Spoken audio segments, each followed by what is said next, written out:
कहो कि जो कोई जिब्राइल से अदावत रखता हो उसे मालूम होना चाहिए कि जिब्राइल ने अल्लाह ही के इज़्न से ये कुरान तुम्हारे कल्ब पर नाजिल किया है, जो पहले आई हुई किताबों की तस्दीक व तायीद करता है और ईमान लाने वालों के लिए हिदायत और कामयाबी की बशारत बनकर आया है। अगर जिब्राइल से इनकी अदावत का सबब यही है तो कह दो कि जो अल्लाह और इसके फ़रिश्तों और इसके रसूलों और जिब्राइल और मीकाईल का दुश्मन है, अल्लाह इन नाफरमानों का दुश्मन है। अगर जिब्राइल से इनकी अदावत का सबब यही है तो कह दो कि जो अल्लाह और इसके फ़रिश्तों और इसके रसूलों और जिब्राइल और मीकाईल का दुश्मन है, अल्लाह इन काफिरों का दुश्मन है।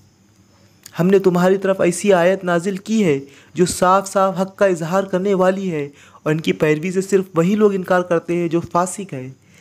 क्या हमेशा ऐसा ही नहीं होता रहा है कि जब उन्होंने कोई अहद किया तो इनमें से एक ना एक ग्रोह ने उसे ज़रूर ही बालाए ताक रख दिया, बल्कि इनमें से अक्सर ऐसे ही है जो सच्चे दिल से ईमान नहीं लाते।